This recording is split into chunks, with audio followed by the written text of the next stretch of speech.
Haleluya.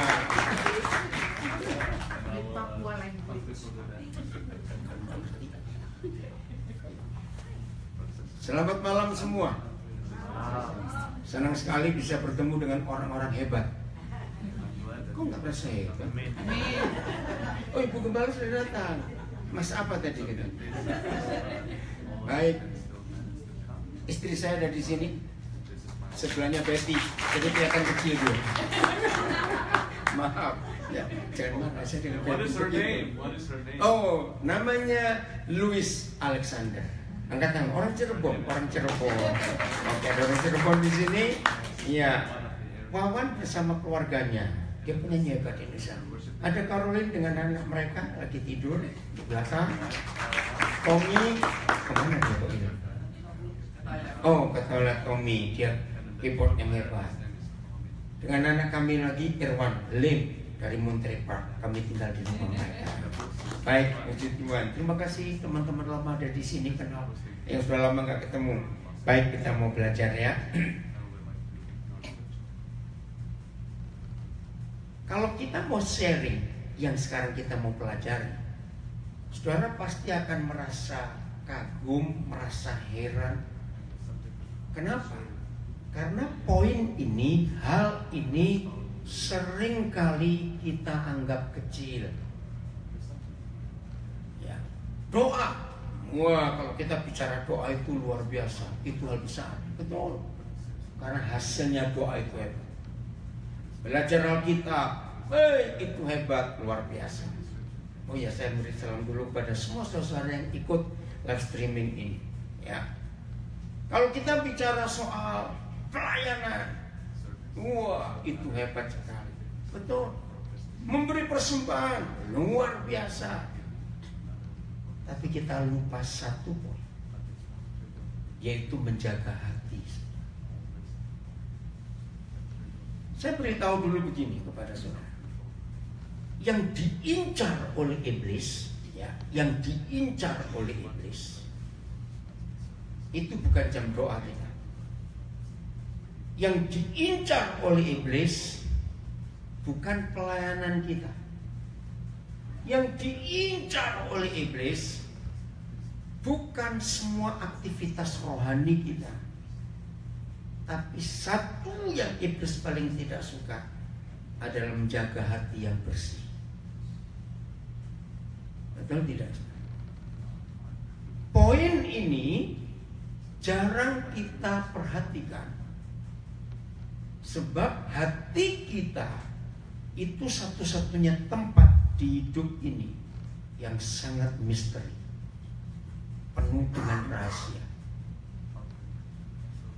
Kalau kita baca seluruh Alkitab, maka Tuhan kalau bekerja lewat hidup manusia, selalu lewat hatinya. Kenapa? Karena hati itu yang tidak bisa dikenal oleh orang lain. Hati kita yang bisa kenal hanya kita sendiri dengan Tuhan. Setuju tidak? Suami istri sudah menikah berapa puluh tahun pun nggak akan pernah tahu isi hatinya masing-masing. Atau pikiran kita bisa dibaca orang. Ada istilah body language. Gerak-gerik tubuh kita orang bisa baca. Mata kita orang bisa baca. Maka itu ada istilah mata maling. Betul nggak? Matanya maling itu kelihatan dari matanya. Maaf. Apa saja di hidup kita ini orang bisa baca kecuali satu, hati. Saya ingin tanya dulu, betul atau tidak? Maka itu mengapa di dunia tidak ada hakim yang adil? Karena hakim dan jaksa juri, apalagi di Amerika kata juri, itu tidak pernah bisa baca hati manusia. Kalau Tuhan memberikan otoritas kepada semua hakim di dunia ini, bisa baca isi hati manusia, maka semua pengadilan di dunia cukup sekali selesai. Betul tidak? Ini misteri. Suami istri bisa ribut karena curiga. Kenapa curiga? Karena nggak tahu isi hatinya. Ini luar biasa. Maka itu yang Papa kita minta. Guard your heart above everything. Jaga hatimu lebih dari apa saja yang patut kamu jaga. Papa nggak minta jaga dompetmu, enggak. Papa nggak minta jaga rumahmu, enggak. Yang Papa minta jaga. Coba kita buka Amsal 4 ayat 23. Jadi kalau semua kita bisa menjaga hati kita, saudara, hidup ini luar biasa. Betul, kita akan merasakan kehebatan Tuhan. Ya, Amsal 4:23 ada di layar. Gereja ini pakai terjemahan apa? Bahasa Inggrisnya? NIV. Ada nggak New Living Translation atau The Message atau Amplified? Kalau boleh saya usul, jangan pakai NIV. Kurang tajam, kurang kuat. New Living Translation atau New King James. Ya, saya pakai 4 itu, New King James, New Living Translation atau The Message atau Amplified. Terserah, ada apa? Oke. Guard your heart above all else, for it, tegaskan, determines the course of your life. Perhatikan, lebih tajam NLT. Yang menentukan seluruh kehidupan kita adalah hati kita. Maka itu istilah ini dengar, Tuhan gak bisa kita bohongin. Jawab ya atau tidak? Kenapa dia gak bisa kita bohongin? Karena dia tahu hati kita. Catat ya, yang tahu hati kita cuma 2 pribadi, diri kita dan Tuhan. Gak ada orang ketiga. Maka itu kalau saudara baca 4 Injil, kenapa Tuhan lebih bisa kumpul orang berdosa daripada orang munafik? Loh, betul tidak? Kalau mau berdosa sekalian, gak usah tanggung-tanggung. Tuhan lebih fair kalau orang itu jujur. Tapi kalau orang munafik, Tuhan tuh neknya luar biasa. Dia maha tahu kok kita bohongin dengan aktivitas pelayanan kita. Maka itu mengapa Tuhan Yesus paling benci dengan orang beragama. Betul tidak, saudara? Hidup Tuhan Yesus jauh lebih suka kumpul orang berdosa daripada orang beragama yang penuh kemunafikan. Sampai di sini kita harus tahu bahwa Bapa kita selalu berurusan dengan hati kita lebih dulu sebelum dia urusan dengan yang lain di bagian hidup ini. Hati. Nah, karena hati ini tempat yang sangat penting, maka itu Papa minta kita jaga above all else. Cuma ada satu loh di antara 2. Kalau nggak kehidupan ya kematian. Betul? Jadi kalau kita tidak bisa jaga hati kita, bukan kehidupan yang keluar, tapi kematian. Dan itu ngeri sekali. Yeremia 17 ayat 9. Ini ayat ngeri sekali. Yeremia 17 ayat 9. Perhatikan. Yeremia 17 ayat 9. The human heart is the most deceitful. The most. Mendengar kata deceitful aja sudah enak. Ini the most. Liciknya itu, wah, sudah paling licik lah. Ya, saya ulangi, the human heart is the most deceitful of all things. And, ayo baca, and desperately wicked. Itu loh manusia itu. Jangan main-main dengan hati. Who really knows how bad it is? Who? Gak ada yang tahu. Cuma diri kita dengan Tuhan. Betapa jahatnya, betapa penipunya, betapa liciknya hatinya.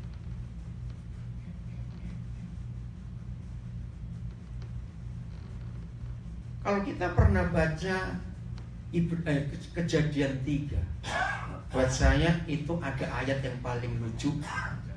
Ketika Adam dan Hawa sembunyi di balik apa? Ayo, di balik apa? Semak. Wah, itu lucu sekali. Nggak usah Tuhan lepaskan anjing aja tahu di mana mereka berdua. Kok sembunyinya nanggung-nanggung mereka?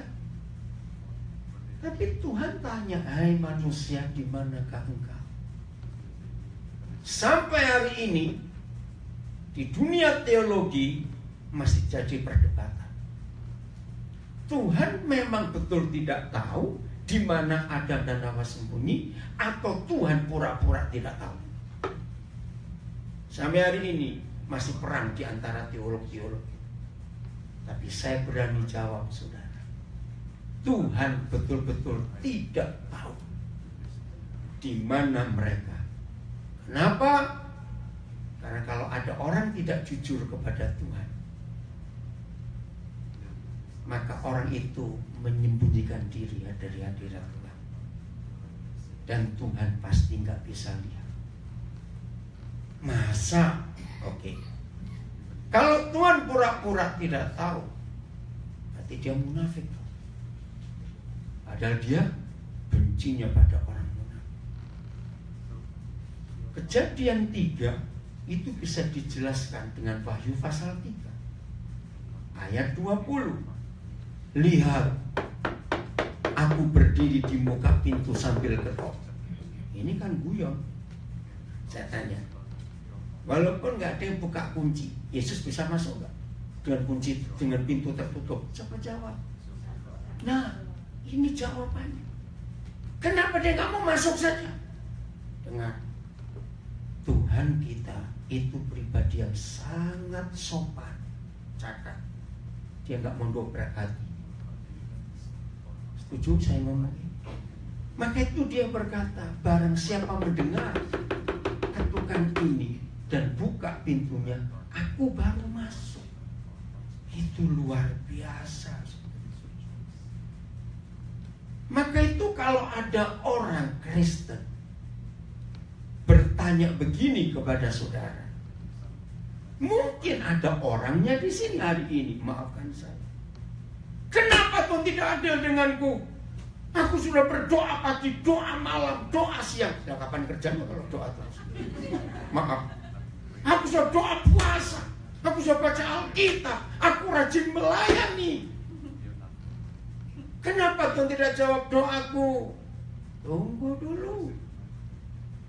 Jangan nyuap Tuhan dengan aktivitas dan duit kita. Katakan amin. Hati orang gak ada yang tahu.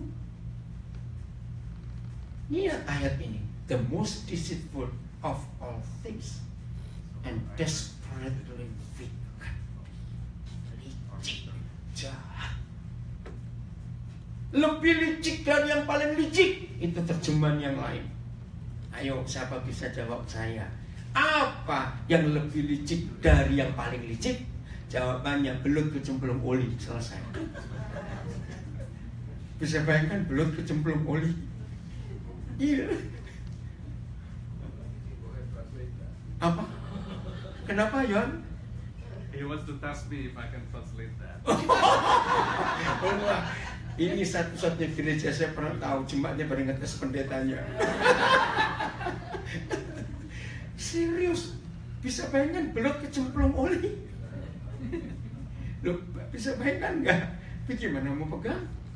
Itulah hati manusia. Jadi kalau saudara ketemu ada orang Kristen berkata Tuhan tidak adil, kenapa Tuhan begini, kenapa Tuhan begitu? ajari dia untuk periksa hatinya. Mazmur 73 ayat 1.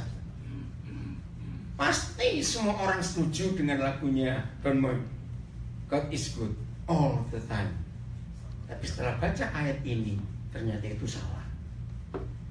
Tuhan tidak bisa baik pada semua orang, termasuk orang Kristen. Truly, God is good to us. Saya ganti aja bahasa Israel. To those, baca, whose heart are pure. Jadi jangan marah kepada Tuhan kalau ada di antara saudara-saudara rajin doa, rajin puasa, rajin memberi persembahan, rajin melayani, rajin baca Alkitab, rajin semuanya, tapi nggak rajin jaga hati. Tuhan jawabnya, pret. Apa hatinya nggak beres, mau minta kebaikan Tuhan? No way. Serius. Maka itu kalau ada orang ngotot, kurang apa lagi aku? Kurang ajar jawabannya gitu aja. Masa mau marah kepada Tuhan? Serius. Saya menemukan, saya nggak tahu saya bisa sampaikan berapa ayat hari ini, tapi di Alkitab itu sangat banyak ayat yang bicara tentang hati. Lebih banyak daripada bicara tentang apa saja. Ingat Samuel pernah kecelek? Masih ingat kata kecelek ya? Bahasa Inggrisnya masih kecelek. Ya lain dong, daerah mana itu? Itu Sunda. Oke, bahasa Inggrisnya apa kecelek? Apa? Disappointed? No, bukan. Apa bahasa Inggrisnya? Tolong. Loh kok tahu? Saya tanya apa itu bahasa Inggrisnya kecelek? Terik. Ya apa? Kecelek sama aja sudah pokoknya. Ini protes aja betinya. Panggil pulangkan ke Bandung sana kamu. Apa bahasa Inggrisnya? God strict. God. Ada nggak? Tahu Pak Sunoko? Kecelek apa? Kecelek. Being light. Being light. No. Apa? Deceive. Oke lah, oke ngerti dah. Susah. Kecelek ya. No. Dengarkan ini. Kita seringkali lupa. Bukan kebencian yang membuat hati kita kotor, nomor satu. Bukan kecewa, bukan sakit hati.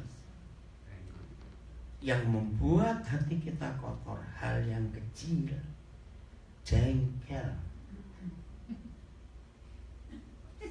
Loh, kok tertawa? Serius saudara. Ayo, kita seringkali ignore loh dengan jengkel. Loh ya atau tidak? Tapi itu yang kotor pertama masuk. Mungkin nggak ngomong jengkel cuma ayo, sering nggak? Nah, saya belajar selama saya hidup jadi anak Tuhan ini. Ternyata iblis betul-betul berhasil. Aneh kedengaran. Iblis betul-betul berhasil mengotori hati kita. Bukan dengan benci dulu, bukan dengan tersinggung, marah, jengkel. Betul? Loh, jawab jujur dong. Oke.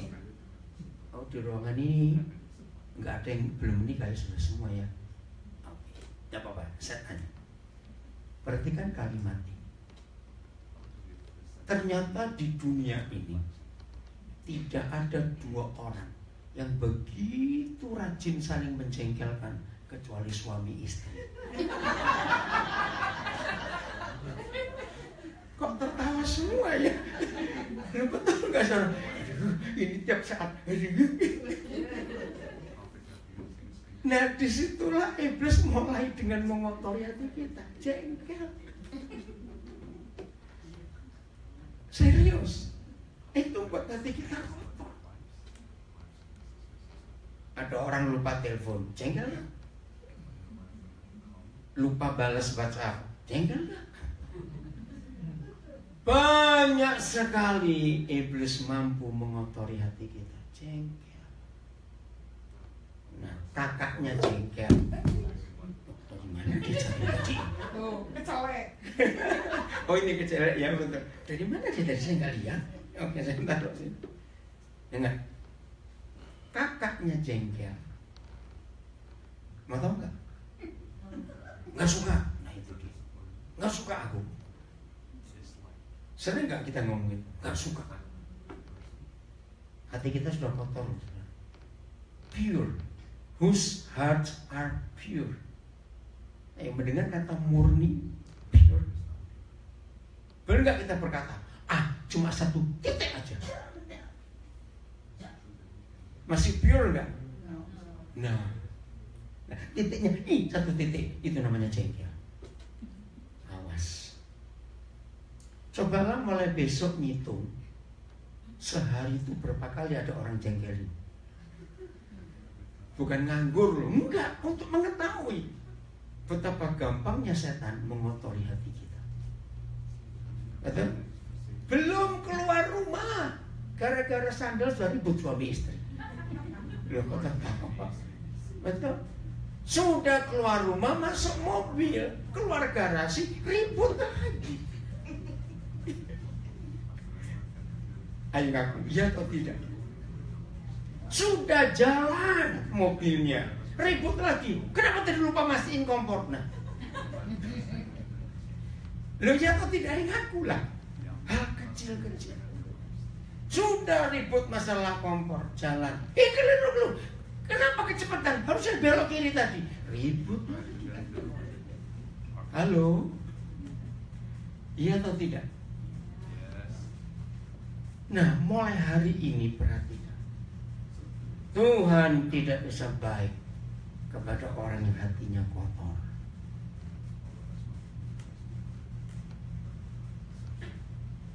Kok nggak ada yang jawab? Serius. Jadi jangan sampai kita gagal. Kembali ke Yeremia 17 ayat 10. Siapa Tuhan kita? Ya, apa hobinya Tuhan kita? But I, menegaskan but I the Lord search all heart. Search.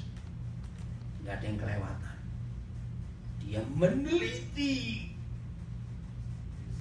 seluruh hati kita. And bacanya apa? Examine. Secret motive. Keren. Betul nggak? Secret motives. Keren. Lo kok ketawa karena apa? Jujur. Betty sudah Betty. Ayo ya, yang sudah menikah. Kita semua sudah menikah, pasti ngerti. Dengar ya. Kenapa kita bisa jengkel suami istri? Karena curiga. Kenapa curiga? Karena ada motif ada motif rahasia. Jangan-jangan. Oh iya, kira-kira.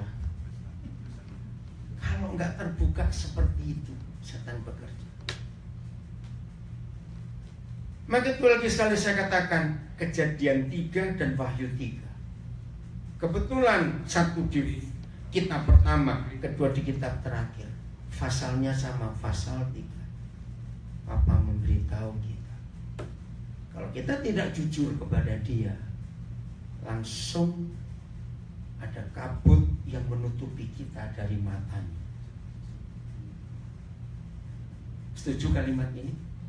Ketika kita nggak jujur, nggak pure, hati kita nggak murni, apalagi ada secret motives, maka ada kabut yang menutupi kita sehingga mata Papa kita nggak tembus ke hidup kita. Lihat, aku berdiri di muka pintu sambil mengetuk. Ini aneh. Dan semua evangelis ke gereja Laodikia, bukan orang baru. Dan dalam surat itu Tuhan Yesus berkata, kamu kaya. Gereja Laodikia gereja kaya. Aktivitasnya sabrek-abrek, kegiatannya luar biasa. Tapi tegurannya ngeri.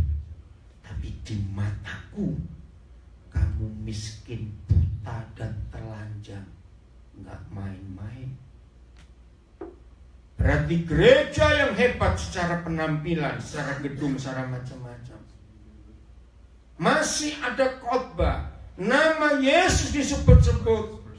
Tapi ingat gereja Laodikia, Yesusnya di luar, yang di dalam cuma ada gambar Yesus. Ngeri. Lagi sekali Tuhan gak bisa kita bohongin. Gak bisa. Saya ulangi, apa kita sangat polite, sangat sopan. Dia gak mau dobrak hati. Itu saya terharu waktu kenal hati Bapak. Dia nyelidiki hati kita. Dia tahu isi hati kita. Tapi dobrak dia tidak. Dia tunggu. Yang dengar ketukanku, buka pintu, aku masuk. Itu saya nangis pertama kali Roh Kudus wahyukan itu. Begitu sopannya Engkau Tuhan. Betul tidak sah? Maka itu kalau ada orang Kristen yang begitu aktif dalam semuanya. Tapi kenapa Tuhan rasanya jauh dengan aku? Kenapa Tuhan tidak adil? Kenapa? Hari ini kita ketemu jawabannya. Karena hati orang itu not pure. Ada secret motives. I give all people their due reward. Ini jujurnya Bapak kita. According to what their action deserve. Jadi tergantung Tuhan atau tidak? Tergantung Tuhan atau tidak? Tergantung kita. Mazmur 18 ayat 21. Bapak lihat dulu ya. Mulai dari ayat mana ini? Mazmur 18 mulai ayat 21. Saudara yang di rumah dimanapun, di Australia ada, di Indonesia ada, di Eropa belum bangun, masih kebagian. Mazmur 18. Ya, harusnya kita seperti ini. For I have kept the ways of the Lord. Aku menjaga jalan-jalan Tuhan, aku pelihara. I have not turned from my God to follow evil. Itu keputusan kita. Aku tidak akan membelakangi Tuhan dan mengikuti si jahat. Tidak. Ayat 22.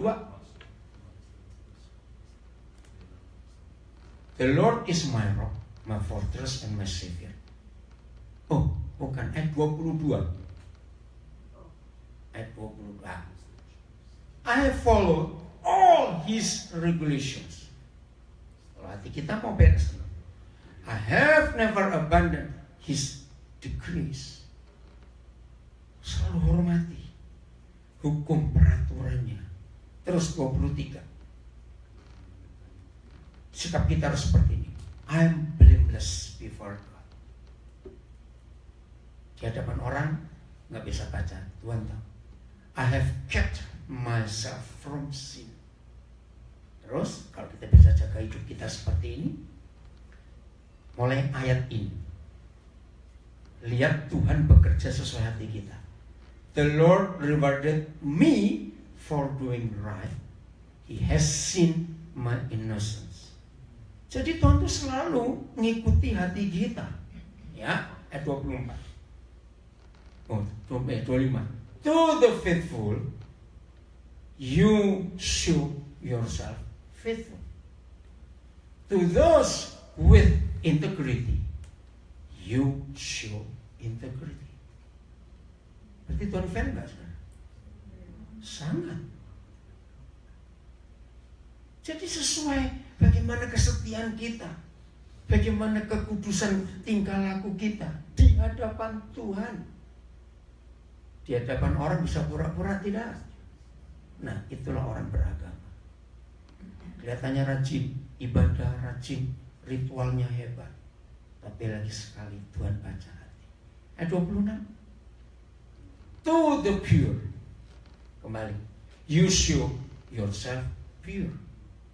Wah, ini di sini saya kaget. Bukan Tuhan munafik, bukan Tuhan pelin-pelan, bukan. Ya, but to the crooked.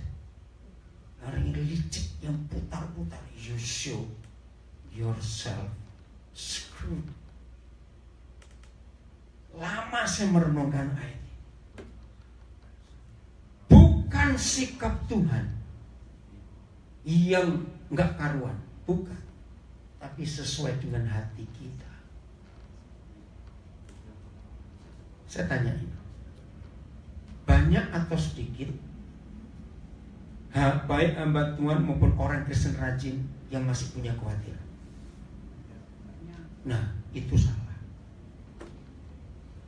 Kekhawatiran itu merusak hati. Mungkin saya nggak berkata khawatir, ya tapi takut. Kalau ada ini, ada itu, hati langsung kotor. Orang yang khawatir, maafkan saya, itu seperti ngomong, Tuhan sorry engkau goblok, kamu gak berkuasa, maka itu aku khawatir. Sama tidak kalimatnya? Loh, khawatir kan gak percaya tuh. Loh, betul kan? Tolong jawab. Khawatir itu kan gak percaya. Arti tidak percaya berarti Tuhan kita rendahkan kekuatannya.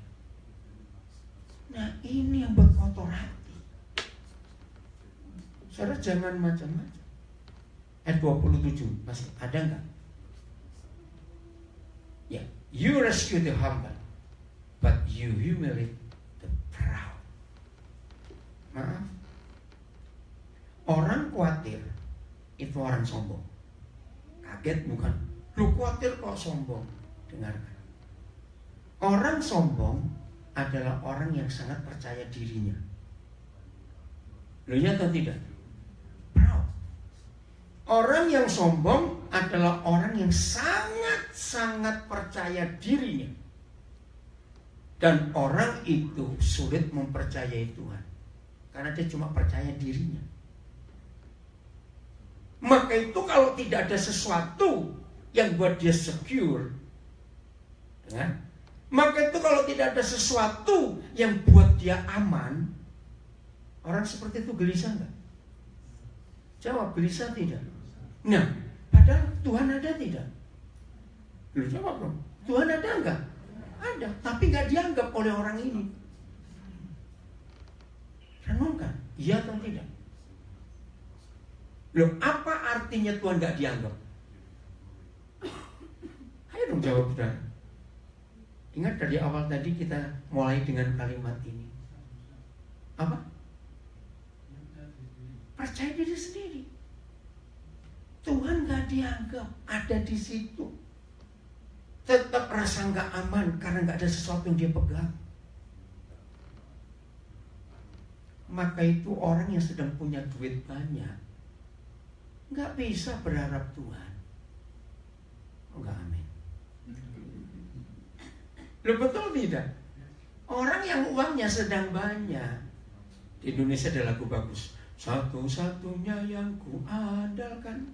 Di sini nyanyi gak? Enggak ya? Ada tuh lagu itu, satu-satunya yang ku percaya. Nah, kalau di gereja-gereja yang undang saya, mau firman nyanyi lagu itu, wah itu makanan saya. Saya bilang, jangan ngomong satu-satunya Tuhan ketika duitmu masih banyak. Betul tidak, saudara? Nggak bisa.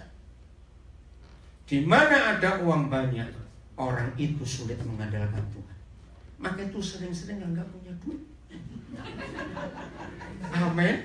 Karena ketika kita sering nggak punya duit, di situ bilang, Tuhan, itu murni ceritanya.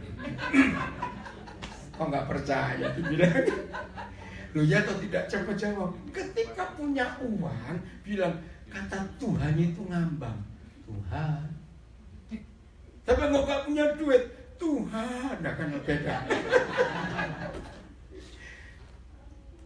Maka itu saudara, jangan sombong.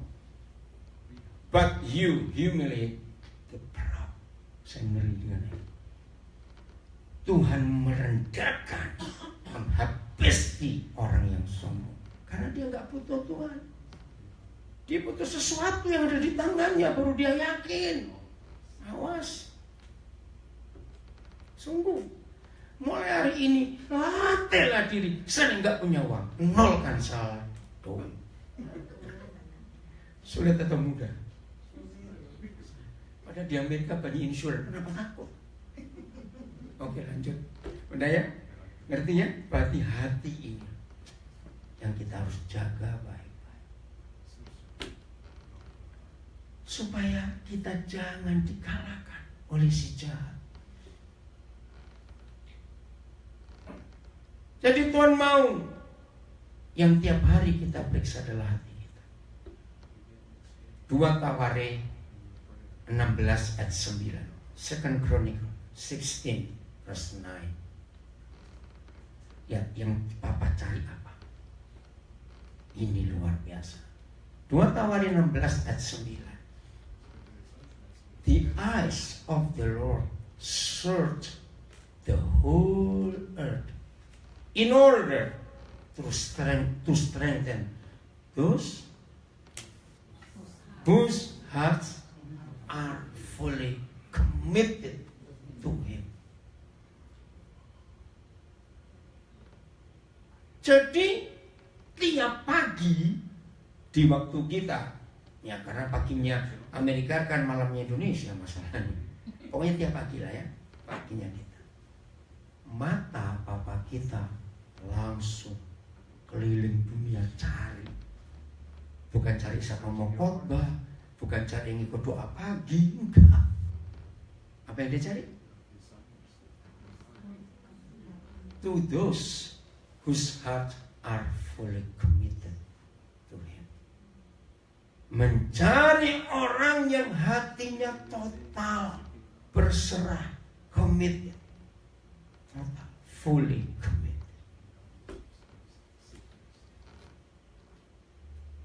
Jadi waktu pagi-pagi saudara bangun,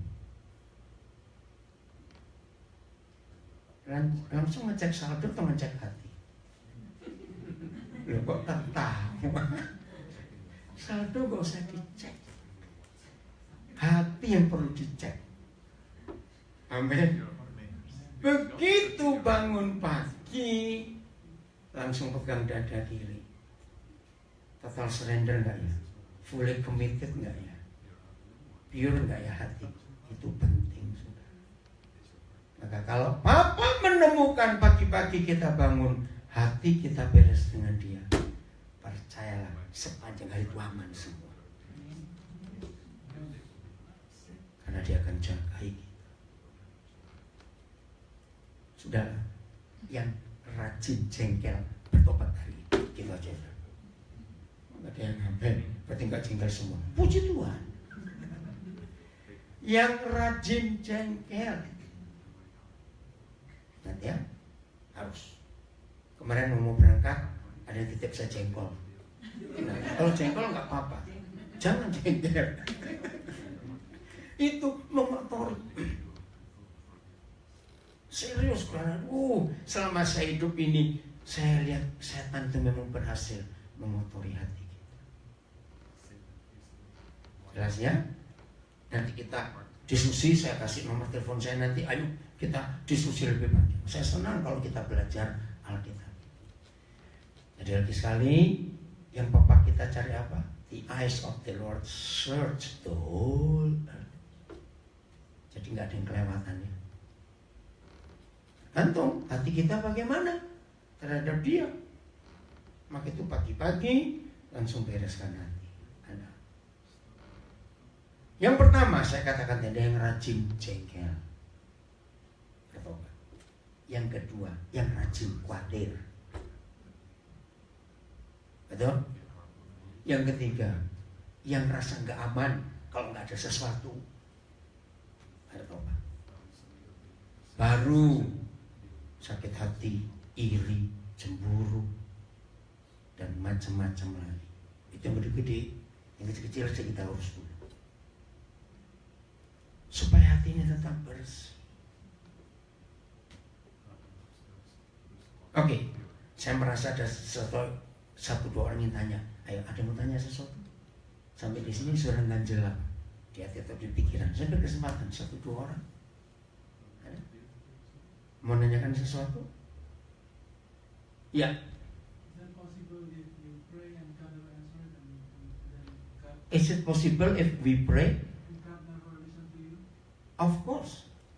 Tuhan tidak akan mendengar. Mudah-mudahan betul. Mazmur 66 ayat 18.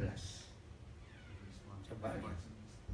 Ya, 66 18. Mudah-mudahan benar. Ya. Jadi kalau saya jawab harus pakai ayat Alkitab. Ya, ini dia. If I had not confessed the sin in my heart, if the Lord would not have listened. Terjemahan bahasa Indonesia. Kalau ada niat jahat di hatiku, maka Tuhan tidak bisa mendengarkan aku. Kalau kata niat itu sudah buat atau belum? Belum. Bayangkan. Jadi kembali kepada, terima kasih. Ada bahasa Indonesia. Seandainya, coba bahasa Indonesia. Ya. Seandainya ada niat jahat dalam hatiku, tentulah Tuhan tidak mau mendengar. Nah, ini yang saya katakan tadi. Ayat terbanyak di Alkitab bukan tentang berkat, saudara. Katakan amin. Tapi tentang hati. Itu paling banyak. Jadi itu nggak bisa dengar kalau hati kita nggak beres. Nah, kalau ada yang tanya gini kan kita lebih jelas. Jelas, Pak? Ada satu orang lagi? Ya.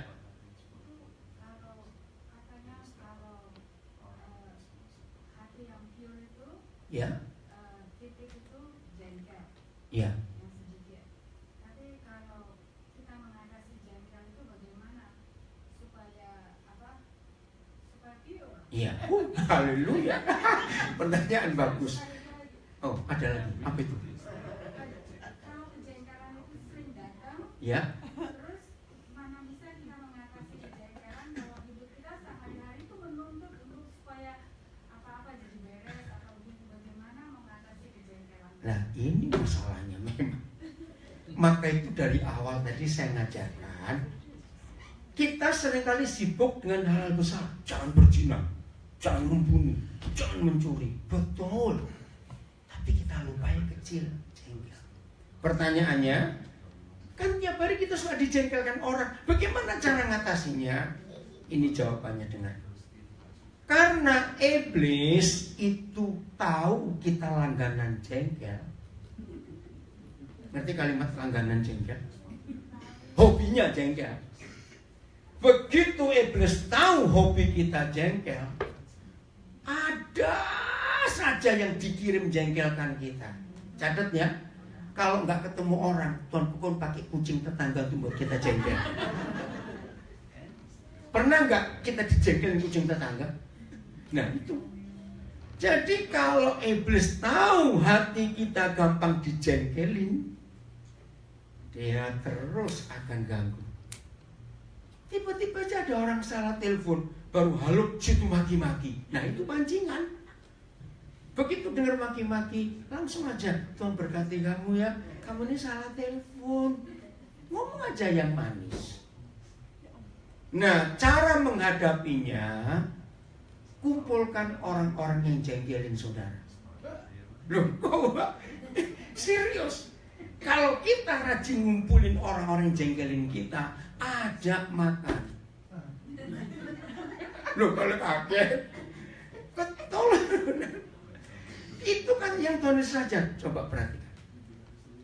Apa saja yang Tuhan Yesus selesai kerjakan, pasti dia ngajak makan orang.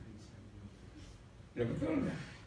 Dan ternyata bukti satu-satunya bahwa kita sudah nggak jengkel dengan orang itu. Memang ketika kita sudah bisa makan bareng dia. Dia ngamen lagi. Hah, makin apa? Makan bareng. Iya harus. Dia di rumahnya, saya di rumah. Serius saudara. Tapi kita yang bayar, bukan dia yang bayar. Kok makannya enak aja. Kenapa? Yang jengkelin tadi dulu maksudnya. Yang gak jengkel kasih sendiri aja. Serius saudara. Oke ya, jadi Bu, mulai hari ini rasa jengkel itu kita buang, katakan di hati. Mulai besok atau mulai malam ini pulang dari gereja, apapun yang orang buat, situasi apapun, aku akan terima, aku gak akan jengkel. Terima dengan senyum. Maka itu kenapa Tuhan Yesus mengajar, musuh suruh apa? Racun.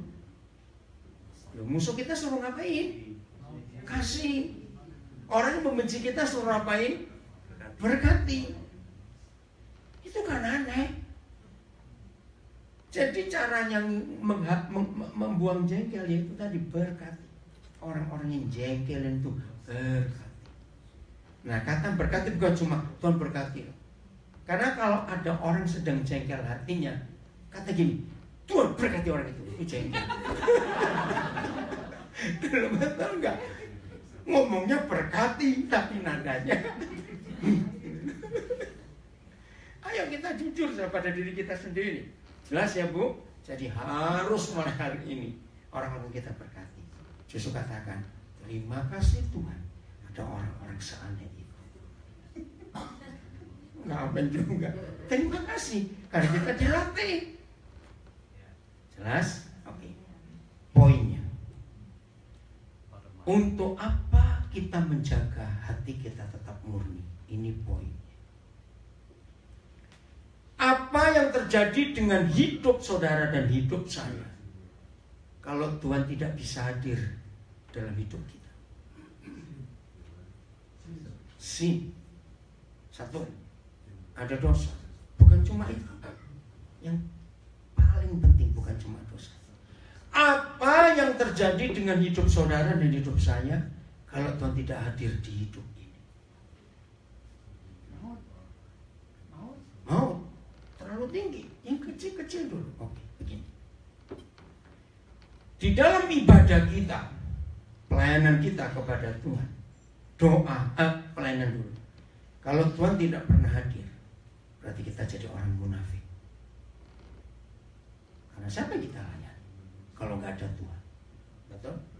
Dua, berdoa berjam-jam, tapi Tuhan tidak hadir. Hasilnya apa? Nol. Puasa rajin, baca Alkitab, tapi Tuhan tidak hadir. Jawabannya tidur. Lapar. Ya pasti. Ferry ini. Ngerti gak? Jadi yang paling penting dalam hidup kekristenan kita bukan doa, baca Alkitab, bukan pelayanan, bukan ini, bukan itu, tapi Tuhan hadir. Kok gak amin? Nah ini dia.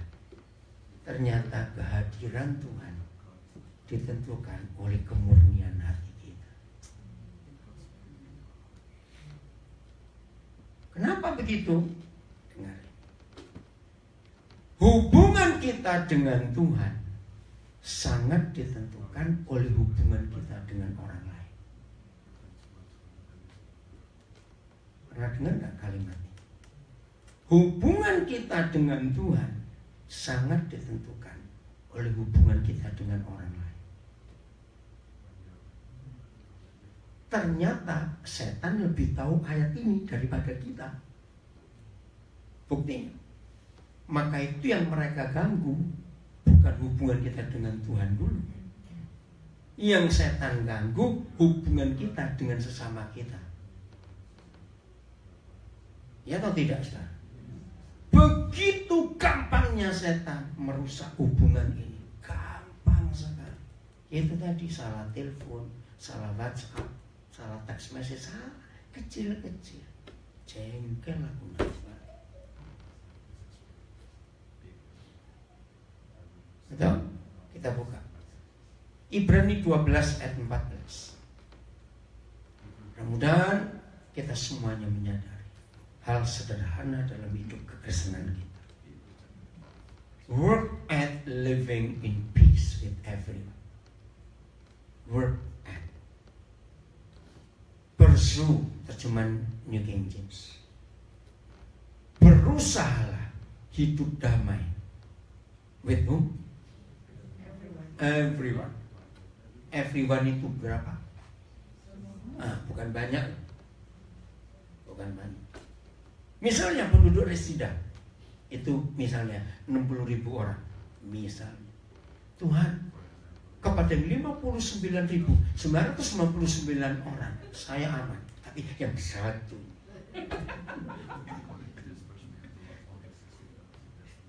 ngerti maksudnya?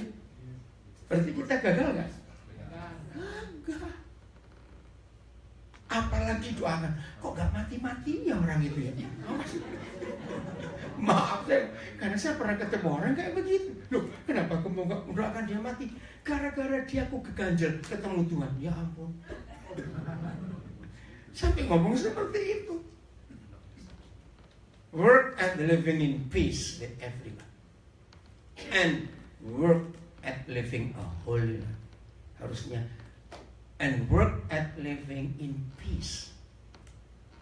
For those who are not in peace, ya bukan holy saja, berdamainya itu, will not see the Lord. Enggak berdamai saja, enggak bisa ngelihat Tuhan. Nah kalau ngelihat enggak bisa ketemu enggak? Cepat jawab. Nah tapi ada orang yang ngotot. Ya aku ngintip aja, enak aja. Ada yang ngotot begitu. Pintar sekali kamu mikir, saya bilang ngintip. Saudara jangan anggap enteng firman ini. Jadi ini work at, pursue, berusaha, itu tergantung Tuhan atau tergantung kita. Maka itu saudara gak usah doa begini, Tuhan tolong saya supaya saya bisa mengampuni bajingan itu. Nah gak bisa doa begitu. Tuhan gak dengar doa kayak begitu. Untuk berdamai dengan semua orang tergantung kita mau atau tidak. Bukan bisa atau tidak. Beda toh? Nah, dan ini harus. Ayo sebelum tidur malam ini bongkar lemarinya masing-masing. Lemari hati masuk. Kira-kira masih sisa koleksi berapa musuh yang disimpan? Koleksi, ngerti kata koleksi? Kira-kira manusia punya koleksi musuh nggak? Kita nyoba. Ya sama remaja. Punya kira-kira manusia punya koleksi musuh nggak? Oh iya banyak. Cepat buangin. Satu aja buat gak ketemu Tuhan, apalagi banyak tahu. Saya harap nggak ada yang menyesal datang ke sini malam ini. Amin. Bereskan hubungan ini. Berdamai dengan semua orang. Supaya kita bisa jumpa Tuhan. Nggak cuma melihat. Hadiratnya itu penting di hidup kita. Amin, saudara. Lebih penting dari apapun juga. Betul tidak? Tuhan hadir. His presence. The most important thing in our lives. Lebih daripada apapun juga. Kiranya Roh Kudus menolong kita untuk menjadi pelaku firman dan menjaga hati kita lebih daripada apapun juga. Akhirnya, masih ingat hati yang gembira adalah obat. Jangan lupa manjurnya itu yang penting masalahnya. Kalau cuma obat banyak, tapi yang berkata obat manjur cuma Alkitab. Tidak ada perusahaan farmasi merek apapun yang terkenal di dunia. Kalau di Jerman itu Hoax, ya terkenal. Siba. Kalau di Amerika apa yang terkenal? Perusahaan obat. Pfizer. Oke. itu pun nama Jerman, tidak berani berkata the best medicine, dituntut nanti. Hanya Alkitab, hati yang gembira adalah obat yang manjur. Tapi semangat yang patah, saya suka menggunakan bahasa Jawa ayat itu, ati sing semplah, matine alon-alon. Benar itu bahasa Jawa, hati yang patah matinya pelan-pelan. Serius, dan hati ini perlu kita jaga. Maka itu yang rajin sakit, rajin kok sakit. Ada nggak orang rajin sakit? Loh, istilah ini pernah dengar? Rajin sakit ada nggak? Ada. Sering sakit itu maksudnya nggak rajin. Oh, baru tahu. Itu kan rajin sakit, dikit-dikit sakit. Panas pusing, winter pilek, ya sehatnya kapan? Nah, orang yang sering sakit hatinya yang nggak beres. Siapa pernah ngikuti kira-kira 10 tahun yang lalu, dokter-dokter mulai menemukan kalau darah kita itu asam, oh ya, bukan base, bukan basa, maka metabolisme tubuh kita rusak. Nah, dokter menemukan istilah ini, forgiving is healing. Itu kata di dunia medis kan. Nah, orang yang hatinya sering sakit, kecewa, jengkel tadi itu, darahnya langsung asam. Maka itu orang gila sehat terus. Loh, betul tidak, saudara? Yang dulu waktu berangkat dari Indonesia ke Amerika masih lulus SMA, ada orang gila di sana. 10 tahun balik lagi, ini masih ada. Mereka tidak makan suplemen, minumannya sembarangan, mandi gosok gigi juga jarang. Tapi kenapa orang gila sehat terus? Karena cheerful heart, no stress. Betul, stres itu membuat darah kita asam. Tapi Tuhan tidak bermaksud gila dulu baru sehat. Enggak, awas. Amin. Percaya firman Tuhan ini hebat. Jaga hati mulai hari ini.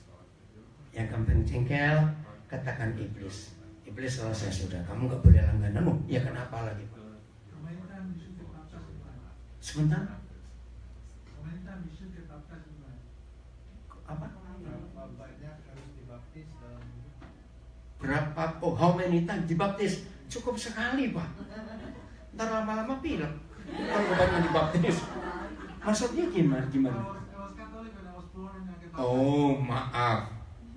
Percik itu bukan baptis, itu tradisi. Kata baptis itu dari bahasa Yunani, artinya immerse, masuk ke dalam. Jadi nggak mungkin kita masuk ke dalam air dengan percik. Itu raup, orang Jawa bilang. Maaf, cuci muka. Terus dalam Roma 6, baptis itu dikubur, Pak. Nah, kalau kita dikubur, orang mati dikubur, masa kepalanya saja, terus badannya, maka kakinya kemana? Jadi baptis itu, kata baptis itu sendiri artinya immerse in the water, masuk ke dalam air. Nah, kenapa ada gereja tradisinya seperti itu? Ya zaman itu ada masalah air. Nah, itu bukan Alkitab. Harus masuk. Bapak bisa berenang kan? Ya sudah. Apanya susah? Sering menyelam juga loh kalau berenang. Oh, jangan sekarang. Nanti aja pribadi. Pokoknya ikuti Tuhan Yesus. Oke, saya baca satu ayat aja. Matius 3 ayat 14. Matius 3:14. Maaf ya, yang dengar di rumah menyimpang dikit karena ada yang tanya, jadi saya jawab. But John tried to talk him out of it. Ya, ayat 13-nya, suatu hari Tuhan Yesus datang kepada Yohanes di sungai Yordan untuk minta dimasukkan ke dalam air. Tapi Yohanes menjawab, harusnya Tuhan yang baptis aku, bukan aku. Ya, I am the one who needs to be baptized by you, immersed in the water. Kata baptize diganti immersed in the water, masuk dalam air. He said, lihat, so Why? Ya, tetap Yohanes ini. Why are you coming to me? Nah, jawaban Tuhan Yesus ini luar biasa. Ayat 15. Ayat 15. But Jesus said, it should be done. For we. Nah, kata we ini yang mengganggu saya tahun 70-an yang lalu. Yang dibaptis siapa hari itu? Harusnya for me atau for I. Kenapa we? Saya pikir salah terjemahan. Ternyata dari bahasa asli sampai semua terjemahan, kata ganti orang pertama jamak. Begini Roh Kudus menerangkan. Sebab setelah Yesus sendiri dibaptis, dia beriman kita akan masuk. We-nya itu kita di situ. Dahsyat nggak Tuhan? For we must carry out all that God requires. Berarti tanpa immerse, tanpa masuk ke dalam air, maaf, kita tidak dapat melakukan semua yang Tuhan kehendaki. Walaupun sudah Kristen. Tapi jangan debat ya, ini firman. Dan akhirnya ayat 16. Lihat kata masuk. After he baptized. Jadi setelah Yesus dimasukkan. As Jesus came up out of the water. Bapak jawab. Kalau ada kata Jesus came up out of the water, maaf, itu percek atau masuk? Jangan, bukan saya yang jawab.